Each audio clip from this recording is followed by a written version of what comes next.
So in my video about Rio, the 2011 movie produced by Blue Sky Studios and directed by Carlos Saldanha, one of the commenters requested that I review the Simpsons episodes that the writers and producers came up with for the Fox network. The first episode being Blame It on Lisa from 2002, and the second episode being You Don't Have to Live Like a Referee from 2014. And I thought, why not? So here we are. Hey everyone, welcome back to my channel. My name's Cheyenne, I'm an Asian American adoptee and expat living in Brazil. I post new videos here every Tuesday and Friday about race, feminism, and pop culture. So if you're into that, please subscribe and ring the bell. So before we start, I think it's important to note that I'm pretty ambivalent when it comes to The Simpsons. I don't hate nor love the show, I just didn't grow up with it, and when I started to watch it as like an adult, it just never really spoke to me. I do have to say that they crack a funny joke or two every now and then, but overall the episodes usually just leave a bad taste in my mouth, especially after the whole Apu thing. I did genuinely laugh at some of the jokes in these episodes, but most of the time I just rolled my eyes. So without further ado, let's just get into it. So Blame It on Lisa came out in 2002, and it's definitely,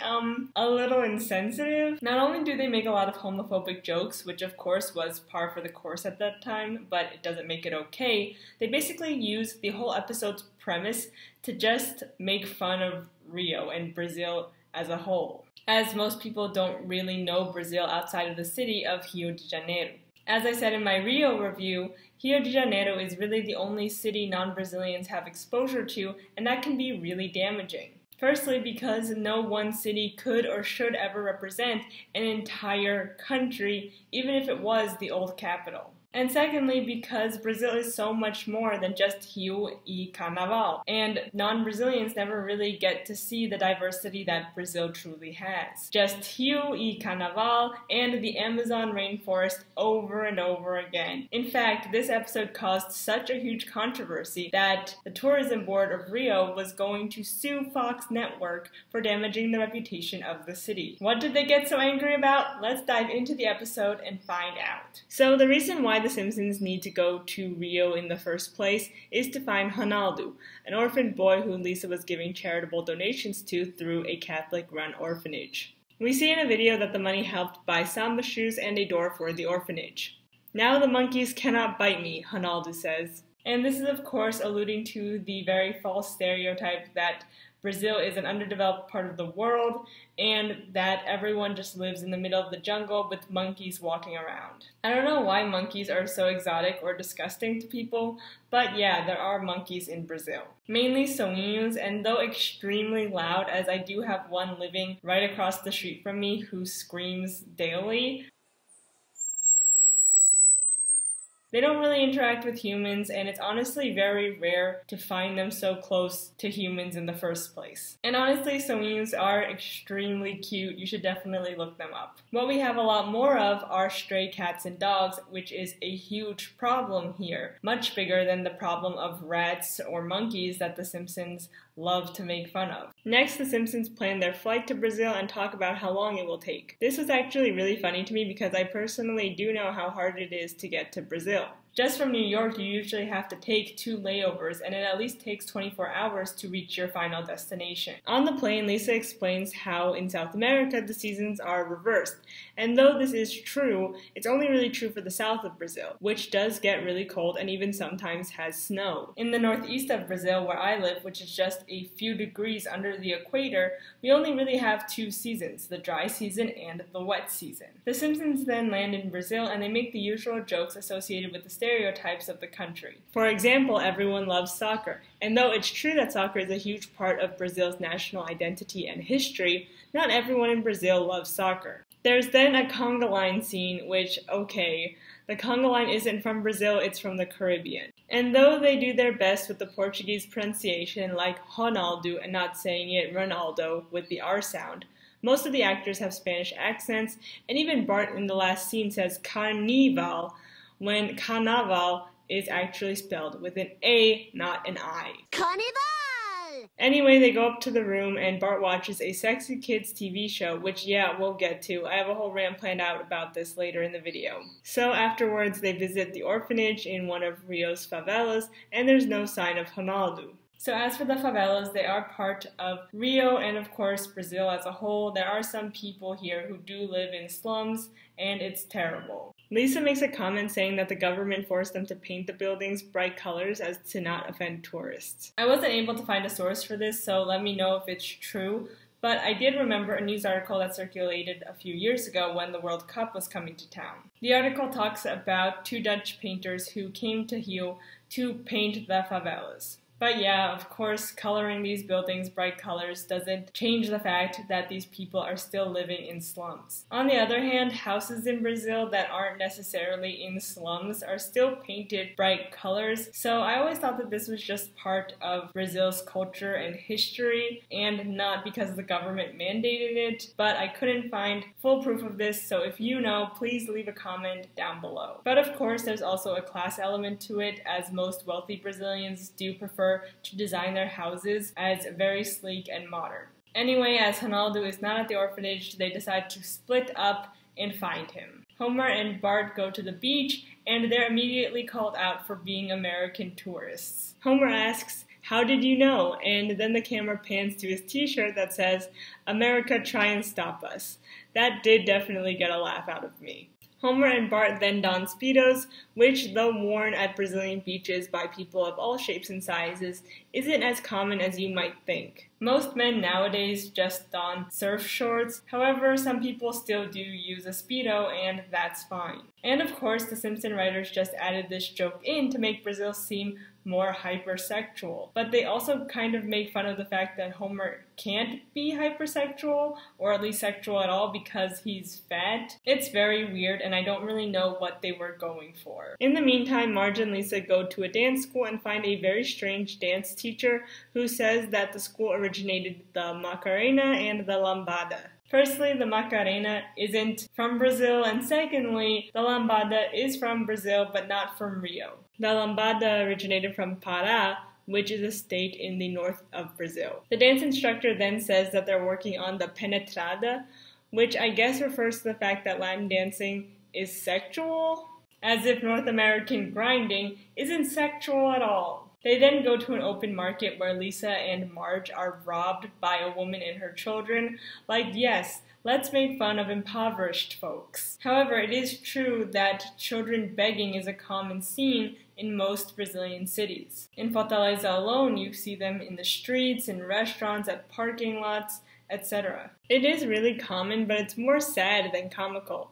And though I know we're supposed to laugh at Marge and Lisa for being so naive and not the poor children, I think we're also supposed to laugh at the fact that poor people in Brazil have too many children, and that they'll rob you, so watch out. It's just more of that homeless and poor people are bad and you can't trust them propaganda that's so prevalent in all types of media. There's then a whole subplot where Homer gets kidnapped at gunpoint. I didn't think kidnappings in Brazil were that common, and I don't think that they are. That's more of a stereotype that has to do with Mexico City than Rio de Janeiro. What's definitely more common is being robbed at gunpoint or knife point for your cell phone, jewelry, and sometimes even your car. Carjackings and cell phone robberies are a lot more common, but I get it. People being held for ransom is more fun, so that's what we get. We also get to see the Amazon rainforest because that's where the kidnappers take Homer, but the Amazon rainforest is nowhere near Rio, but okay. They don't have too many jokes to make about the Amazon, but of course this is still playing into the same old stereotype that Brazil is just Rio and the Amazon. But there is a funny joke when the kidnapper takes the bag off Homer's head and says, "Look, the Amazon, but make it quick because we're burning it down." Like, that's funny and true. The kidnappers unfortunately talk with a Spanish accent. They pronounce L's as Y's, like one of them says "ayive," and it sounds like he's saying alive, and the L is like a Y. And then at long last, they get Homer back, and we get to see the Carnival parade, where Ronaldo is a famous samba dancer and has been lifted out of poverty. We of course also get Marge saying that the city and Carnival is filled with ambiguous sexuality. Like, Brazil isn't that sexual, for God's sake. This stereotype not only stems from racism, as Brazil is known for its mixed race population, and therefore the population is seen as more feral and sexual than white populations, or at least racially segregated populations, but of course it's also classist, as Brazil is seen as a less industrialized country and underdeveloped, thus making this stereotype about Brazil not only racist, but also classist. Brazilian people are just basically monkeys. They live with them in the middle of the hot and sweaty jungle. All they wear is little to no clothing, and they just drink and party all day and screw. That's why they're so poor. It's all of this bullshit that is so far from the truth that it's actually mind-boggling that people actually buy into it. Most Brazilians work 45 hours a week, as that's the norm. They work 5 more hours than Americans. And they also wear long sleeves and jeans and long pants in the hot sun waiting for a bus. Just because it's hot here doesn't mean that people go to work in shorts and t-shirts. And even if Brazilians didn't work more than Americans, why mock people for having a shorter work week? And why blame people's poverty on the fact that they don't work enough? Because people not working enough isn't really the reason why people are impoverished. And even if Brazilian people didn't wear like American type work clothes to work, why mock people for exposing their bodies? Most Brazilians are scraping by on a minimum wage and can't even afford the bare necessities. Yet this show wants to mock their poverty, but also wants to raise awareness about poor Brazilian orphan children. Like, you can't do both. And then of course we see that Ronaldo is actually fine, so everyone's consciousness is cleared now. Lastly, the stripper from the kids show makes her final appearance. And yeah, don't worry, we're getting to it. In the end, the episode doesn't really say anything about Brazil that hasn't been said before. It plays into all the untrue stereotypes about the country and its people, and though it gets some laughs, it overall just falls flat. Maybe people might look into the country more after watching this episode, but it really just reinforces negative notions about Brazil, rather than sparking any genuine understanding. After the episode aired, of course, it caused a lot of controversy, and the Simpsons producers were so shocked because none of the other countries ever really spoke out this vehemently against the show. Showrunner Al Jean said, "Every other place has had a good sense of humor. Brazil caught us by surprise. Obviously, we don't want to be tame, but I also don't want to make anyone feel as though we're trying to belittle them." Of course, the episode wasn't ill-intentioned, but the humor that's in the episode is innately belittling. What really makes me laugh is when he says that Brazil caught us by surprise, as if second and third world countries should just shut up and take it. The humor that comes from the episode isn't, let's mock American tourists and their ignorance, though they do that at times, and that's where the real laughs come in. Instead, the humor comes from, look how strange Brazil is. They have a porn actress on a kids' TV show. In all, the episode is pretty uncreative and bad, but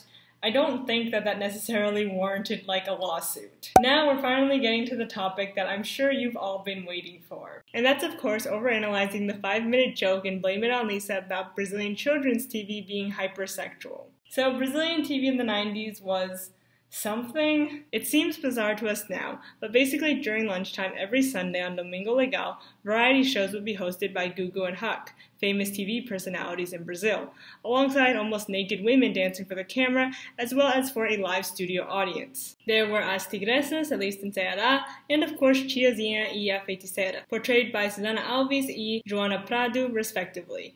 And these Sunday shows weren't for kids per se, instead they were for the whole family to enjoy. But who predated these women was of course Xuxa, who the Simpsons parody with Xochitl, a presenter of a children's TV show and former porn star. And this of course, like everything in the episode, is an exaggeration. Xuxa did star in an erotic film, but it was more of, let's say, an art house film, rather than like a legit porno. The movie entitled Amor Estranho Amor is about a man who flashes back to his childhood at a bordello where he was sexually awoken by an older woman. It's very much the same plotline that Mad Men would later use for Don Draper's backstory. The movie is definitely not good, as it starred a 12-year-old with Xuxa, who was already in her late teens at the time. It's honestly really fucked up, but of course The Simpsons decides to lean into the angle of kids TV show host is former porn star, rather than maybe the director and the writer of this movie should be arrested. After Shusha attained fame due to the controversy as well as becoming a sex symbol and model in Playboy,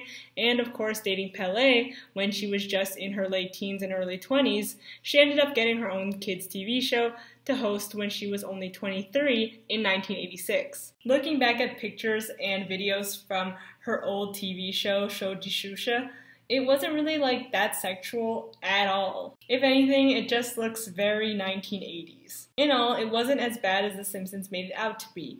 And my real beef with this joke is that rather than focusing on the fact that it's sad that women need to exploit their bodies in order to become famous, the joke is that Bart shouldn't be watching such scandalous TV. This joke also insinuates that Brazilian parents let their kids watch inappropriate TV, and thus Brazilian children are groomed to be more hypersexual than their North American counterparts. Which, of course, is not true. And though there were more sexually provocative TV shows than Show de Xuxa, like Domingo Legal and Programa H, which would show Tiazinha e a Feiticeira to extremely young women in lingerie and marketed as family entertainment, that didn't necessarily ruin children's minds. Though it did probably reinforce gender boxes and unrealistic expectations for women. But honestly, isn't that just more of the same no matter where in the world you are? The female characters on these variety shows played into the age-old marketing scheme of let's put sexy ladies on this to sell things that has existed in both the US and Brazil for decades. Using women as background decorations to sell things or to get views or money isn't unique to any country. We've seen it time and time again, from car and burger commercials to lingerie to being assistants on game shows. These variety shows just are more of the same, but just in its more raw and uncensored form. Like Domingo Legal wasn't really hiding how desperate they were for views, but in the end it did pay off. It seems so scandalous today, but it's really not that outlandish of an outcome when you realize how low of a rung women hold in our society. Even today we have Faustão with his harem of dancing girls who rarely talk and are just background decorations. They're more covered up, of course, but they still only exist to accessorize him. And this, of course, isn't new. He's been on TV for a while. What The Simpsons glances over the most is that it's only because of the patriarchy that women are complicit in exploiting their bodies to get famous. And it's only because of the capitalist patriarchy that women want to get famous in the first place, to try to lift themselves out of poverty. But of course, this is a huge gamble and lottery that very few women ever win. Because for the most part, women's careers in the entertainment industry and their overall potential to be stars are controlled by men with too much power. Susana Alves, who played Tiazinha, talked about the abuse she faced, particularly when being swindled out of 40% of her pay unknowingly when she was only in her late teens and early 20s. She then needed to spend hundreds and thousands of reais in a lawsuit just to be able to claim her earnings. Susana also talked about one night when a man came into her room because he copied her hotel key and let himself in. She mentioned that being known as a sex symbol made her depressed and unable to trust men because she knew that they just saw her as a piece of meat. But in 2018, she said that her role as Tiazinha wasn't enforcing sexist stereotypes, and actually that Tiazinha was an empowering figure and a superhero. And it's like, girl, we need to have a long talk. I'm projecting, but I think she only said this because this is her way of making peace with the character. She clearly said in multiple interviews that it was really hard for her to recover emotionally from being so ubiquitous with sex and Playboy, as her cover issue broke sales records, and that it was really difficult for her to move on. She's well off now financially, which is good, but clearly this took a toll on her psyche, as it would affect anyone, as sex work is still work. It's not empowering all the time, and that's okay, and it's not even necessarily empowering to begin with.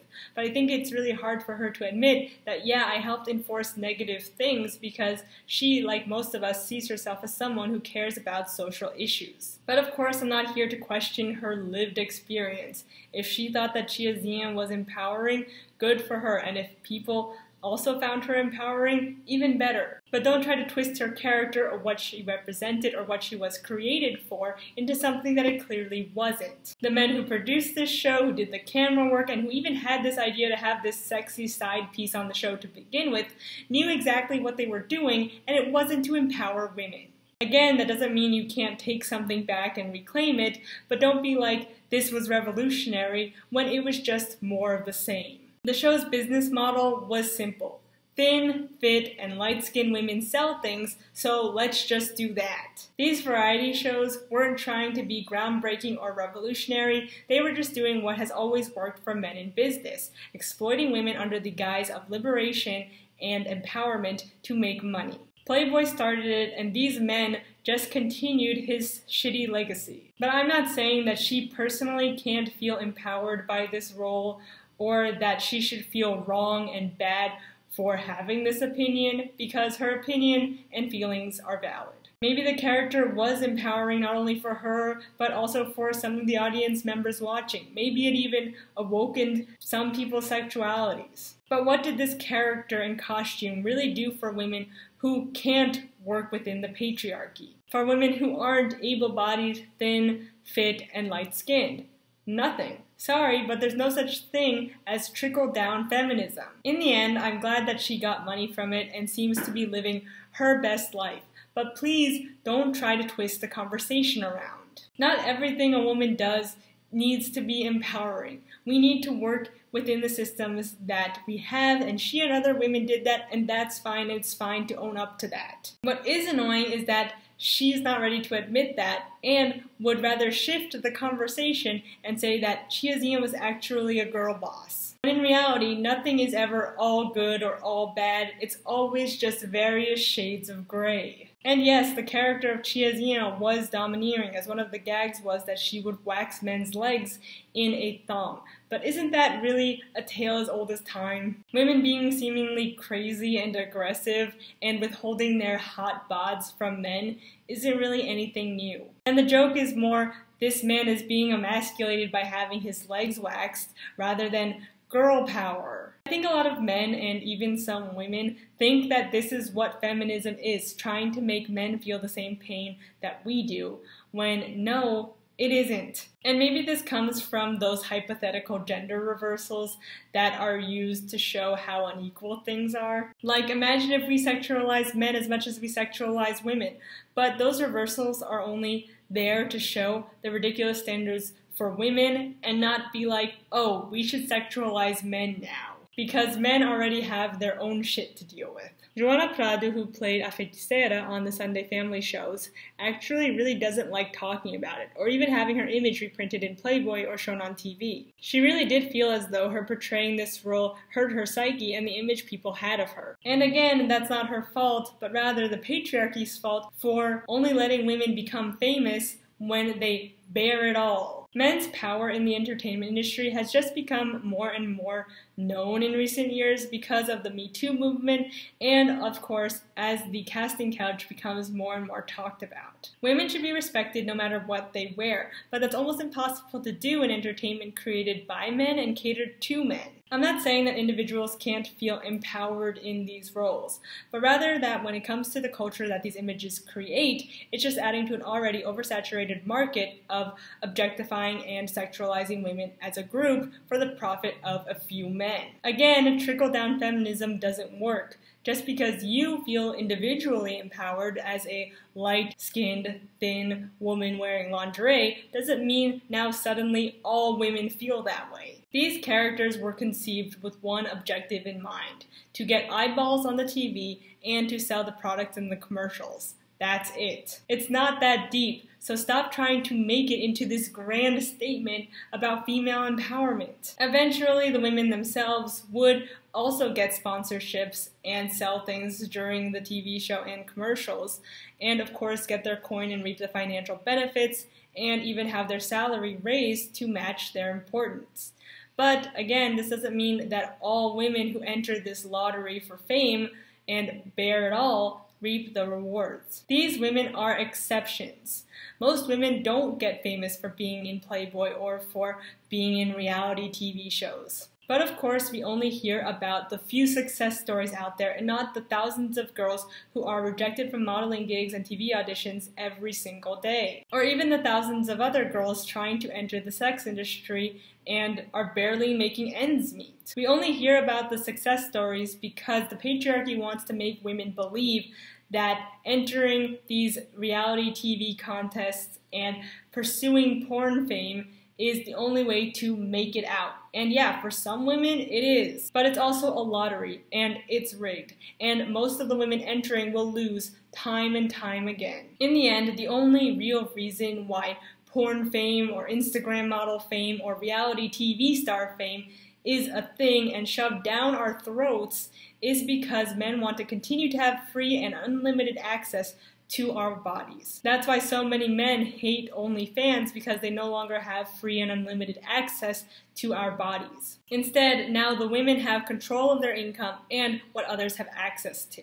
And though today women have more control over their bodies, as well as more diversified representation of what it means to be a sexy woman, doesn't mean that systematic change in sex work and reproductive rights is taking place. The little representation that we have is important, but it's also important to remember the thousands, if not millions, of women in the world who cannot and will never be able to climb the ladder or win the lottery in a man's world, especially in jobs with such a short shelf life and where you can be easily replaced by another woman with a hot bod. Not to mention, these types of jobs and the scarcity of positions within these fields leads to women competing against each other and infighting between women themselves. And this unsurprisingly benefits men, because as long as we're fighting for scraps, we won't organize against who's really keeping us down. What's even worse is that I see people like in the comments and online be like, oh, I miss 90s TV so much, women were so liberated and things were so much less PC. And it's like, yes, let's psychologically scar other young women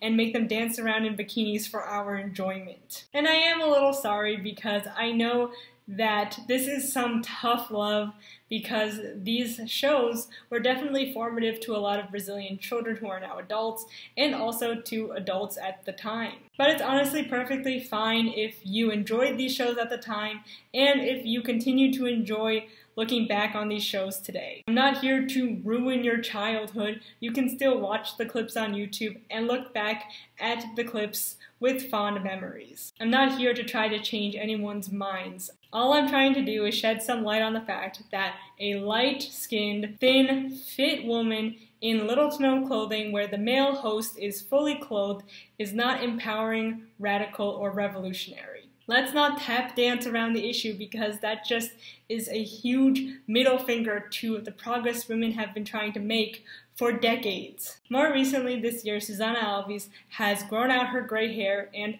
I'm truly happy for her. I'm not here to hate on her, but rather pop culture feminism as a whole, which only works to perpetuate the patriarchy's goal of keeping women in compromising positions, but now just with an added layer of girl boss paint. We should be extremely careful about what we call empowering when it comes to women's sexualities. We shouldn't use the word empowering to try to cover up or hide something that you were ashamed of that you did in the past that was bad. For example, it's totally normal to feel conflicted about things. Things aren't usually just good or bad. It's usually a mixed bag, because that's just life. You can't pick and choose what pieces you want to keep. You need to be able to visualize the entire picture. And yeah, sometimes you won't like what you see, but covering it all up with some girl boss paint won't solve anything. So that's it for my rant, and before we move on to the next episode of The Simpsons, I just want to add in one more thing, that it's really obvious to see how insidious the patriarchy was to these women on these Sunday shows when you realize that Huck is now like a millionaire, and he was the fully clothed male host on these shows, and his assistants, who were hypersexualized just to get eyeballs on TV, are no longer in the entertainment industry. Yeah, some of them are actresses and they have some money, but it's nothing compared to the amount of fame that Huck has. And yeah, I mean, just think about that. So enough about my bitching about pop feminism.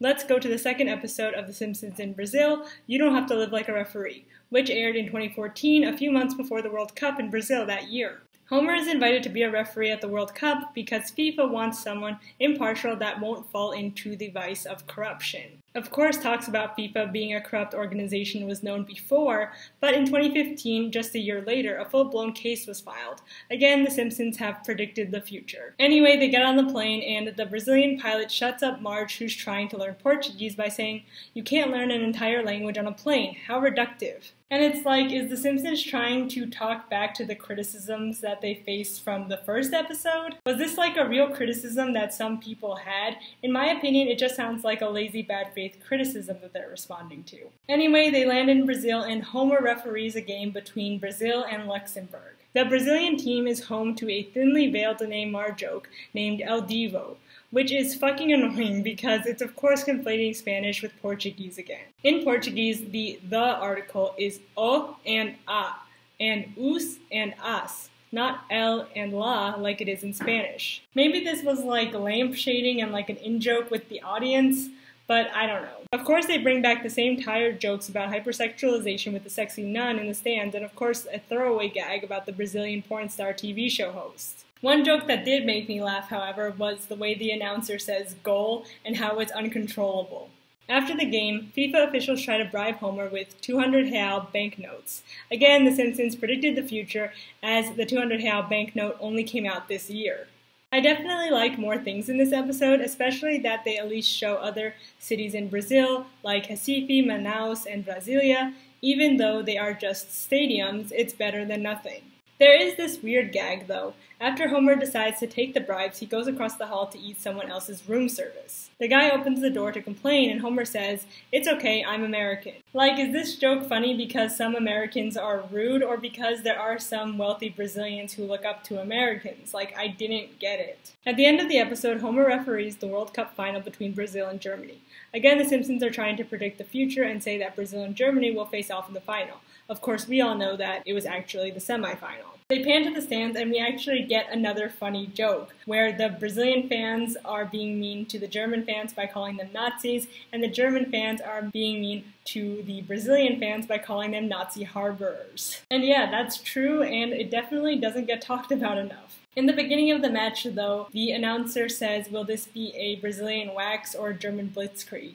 And it's like, the term Brazilian wax makes me so annoyed. Firstly, not everyone in Brazil has a Brazilian wax. Secondly, the word Brazilian in front of the word wax, Brazilian wax, is only used to make the waxing style sound more exotic and sexual than it really is. As the country Brazil already has a million other hypersexual stereotypes that they're trying to combat. It was only originally called a Brazilian wax because of a salon in Manhattan opened by Brazilian sisters who immigrated there and started to market the full wax as the Brazilian wax. One of the sisters got the idea for a full wax because one day she was at the beach and saw someone with too much hair down there in a thong. I know I'm reading too much into it, but Brazilian waxes, Brazilian blowouts, and Brazilian butt lifts just work to make the country look more superficial rather than like a country with real human beings. Of course, the fault doesn't fall on the Brazilian people or these salon owners, but it still is annoying that some people are really eager to play into it. But I get it, if you can't beat them, join them, and also make money from them. At the end of the episode, Marge saves Homer from being killed by FIFA officials for staying true and not giving the match away. Marge has a terrible Brazilian Portuguese accent, but at least she's trying. And I think it also just sounds so bad because Marge's voice is just kind of weird. In the end, the episode is fine, and I really like the joke that they have at the very end about the 15-hour flight. Like, yeah, traveling to Brazil is kind of a nightmare. And of course, we see the Amazon rainforest being cut down again, and it's sad, but it's also realistic. Overall, this episode is a lot better than the first episode, and the jokes weren't ruined because it had to be PC all of a sudden. So in conclusion, I think that The Simpsons is an okay show. It's not perfect by any means, but the creators do seem at least somewhat competent of being self-aware and trying to do better. In some aspects more than others, but at least they're trying. So did these episodes hurt Brazil's reputation? I don't know, and I don't really think so. I think the Simpsons episodes really just played into a lot of notions of Brazil that Americans already had. In all, I think it's important to be critical of TV shows and movies, especially when you're watching an American depiction of a foreign country, because they like to take things out of context and exaggerate things and make them seem weirder than they really are. And that's just part of being an active consumer, to not take things at face value and to always look deeper into things. And that doesn't mean that you can't enjoy things or that you have to irrationally defend things that were bad to begin with or are outdated, but just that, you need to draw those lines for yourself, and I trust you to do that. So that's it. Thank you so much for watching. If you like this video, please give it a like, leave a comment, share it with someone, and if you haven't already, please subscribe and ring the bell. And if you're new here, I post new videos every Tuesday and Friday, and my next video will be about Rio 2. I decided to do the Simpsons video first on Tuesday and then the Rio video second in the same week. I was originally going to split them up, and I did a poll to see which one would win, and the Simpsons video won, so that's why I'm doing it first. But on Patreon, the Rio 2 video won, so to compromise, I'm putting them both in the same week instead of splitting them up into 2 weeks. So yeah, I hope you liked this video. Again, thank you so much for watching, and I'll see you in the next one. Bye.